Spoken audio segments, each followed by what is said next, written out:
Hey guys, it's Jules and welcome back.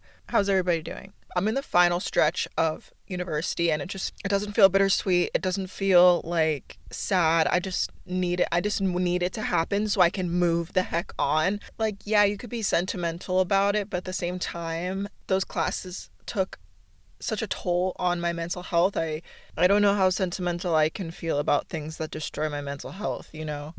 So, we're ready to move on. We're ready for a next chapter. We love a good next chapter.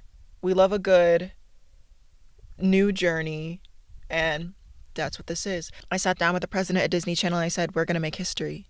And that's what this is. Is that a niche reference? I don't know. I've been seeking things out in my life that are meant for me. I'm also somebody with severe anxiety. So I wanted to talk about this phrase that I hear quite often, which is like, when something's meant for you, you won't feel anxious, or when something's right, it'll feel right in your soul and you won't feel like anxious. Or no, this is better. The butterflies in your stomach is like your alarm system and your danger system in your mind, mind, I don't know, just telling you like you're in danger or something like that. Do you know what I mean? Like people say you're not supposed to feel anxious around the person that's meant for you. Like you'll feel calm when you're around the person that's meant for you. And I think we need to stop saying that to people who already have severe anxiety because they feel anxiety regardless. So you're just making them think that their baseline, like their regular anxiety, means that like nothing around them is meant for them. Like if I'm talking to somebody that I really like, but I'm anxious around them, there's that constant thing in the back of my head that's like, oh, well, they say that if you're feeling this way, it's not meant for you. And I just don't think that's a good thing that we should be saying. I think we should leave it to the people to decide for themselves and not have somebody overgeneralizing every. You can't overgeneralize the feeling of having butterflies in your stomach as something that is signaling danger. Do you know what I mean? I feel like I'm stuttering a bit. I'm really passionate about this subject because, you know, when someone has anxiety, a lot of times too, it's hard for them to trust their own gut instinct because a lot of times something you fear feels like it's actually going to happen. Like something you're afraid of, it feels like your intuition and you can't distinguish if have this gut feeling because I'm just afraid that it's going to happen or if it's my gut feeling that it is going to happen. It's really hard to distinguish the two when you have anxiety. Sometimes my intuition is scarily accurate and other times it is so far off. So far off. And sometimes the thing that I'm afraid of but don't want to happen is different from what my gut is telling me is going to happen. And then the thing that I didn't want to happen that I was afraid it was going to happen happens and I'm like, "Oh, maybe that was my intuition." Anyway, so we're kind of told that the idea of fate or the things that are meant for you, and now I'm not even talking about a person, I'm talking about even a job or, you know, a move or a trip. Like if it's right for you, it's supposed to feel calm or make you feel calm. And the destiny that you have is supposed to feel obvious as if there's not a million different things you can do. And then only one of them is supposed to make you feel calm. And it's like, how do you even know what is supposed, like, it's so complicated. And it's like they say the right thing will arrive and you'll just feel certain. And okay, another reason why I don't like that is because we're confusing familiarity with fate. Like something that feels familiar and something that's meant for you, they don't coincide. They're not the same thing. So we can't just overgeneralize this message that, nope, that is the case actually. Because a lot of times things that are familiar for people, things that feel calm for people, are not good for those people. Like toxicity.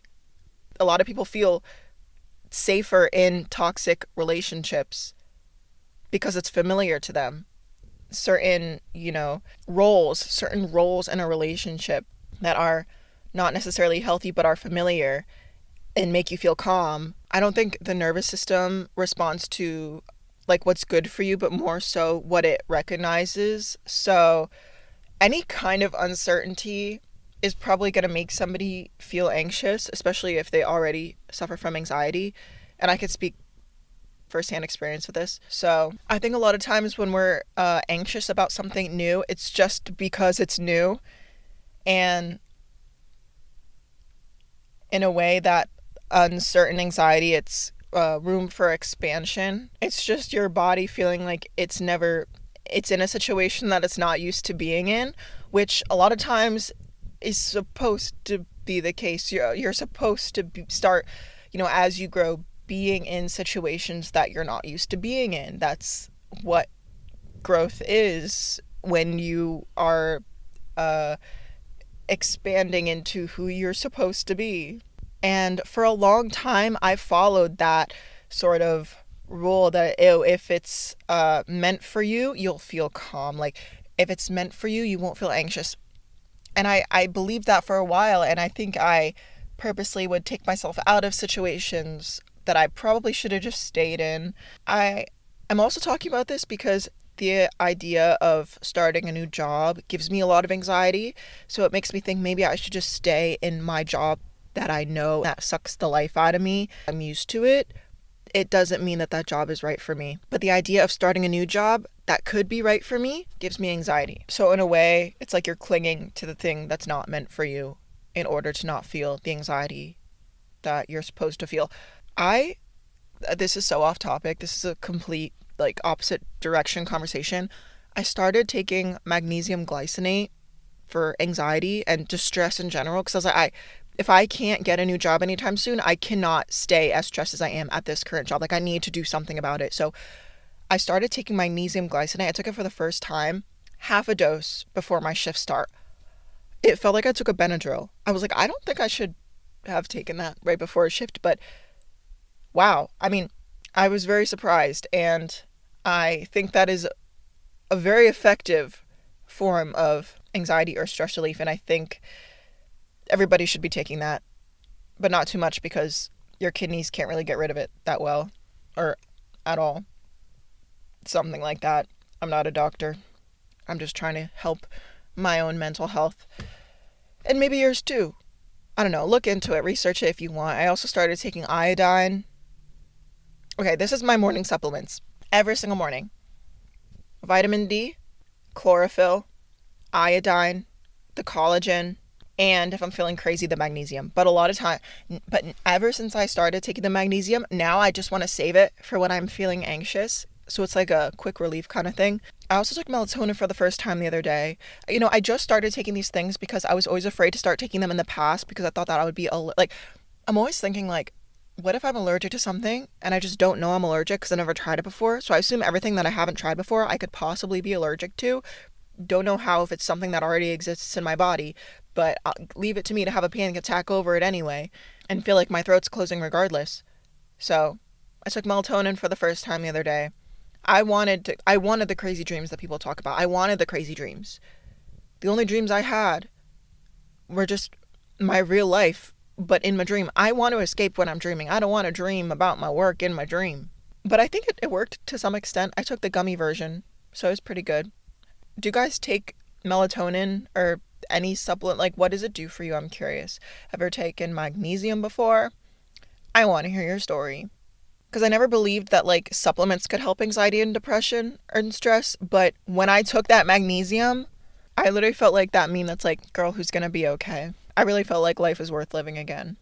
Okay, so back to my point about anxiety and feeling what is meant for you, what is not meant for you, and if something's meant for me, why do I feel anxious? Well, you're gonna feel anxious regardless, probably.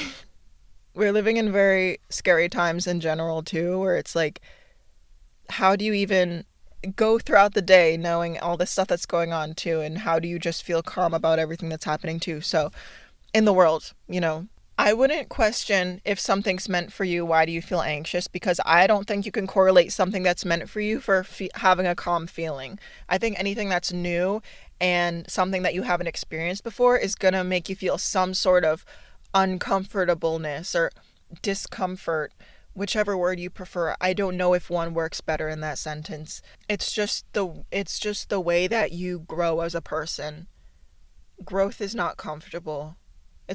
I say this all the time. If anything, I think if you feel comfort, that's when you should be scared. So take what you will with that. I just kind of wanted to rant about that today, especially as I'm doing these job searches and applying and thinking, what if I actually did have to leave the job and start something new and meet new people? And I don't know. So just remember, it's normal to feel nervous around people you don't know. It's normal to feel nervous and anxious around people that you like. It's normal to feel anxious and nervous and not calm about starting a new job or taking a trip somewhere or moving to a new place. It's natural. It doesn't mean it's not meant for you. It's just, it just happens. So I guess I'll leave it at that. I hate remembering that I have to work during the podcast while I'm filming the podcast because that job, as soon as I graduate, I'm going to drop a tell all about that place. I'm going to drop a tell all because they have broken so many labor laws, but I don't want people who also work there to suffer more. So I don't know, maybe that's a topic we could talk about. But I'll leave it at that. I hope you guys had a good week or 2 weeks. I hope you have a good rest of the week. Let me know what you guys want to hear about. Let me know your experiences with anxiety, things that are meant for you, things like that. And I'll see you guys again next week. Until then, good luck. Bye, guys.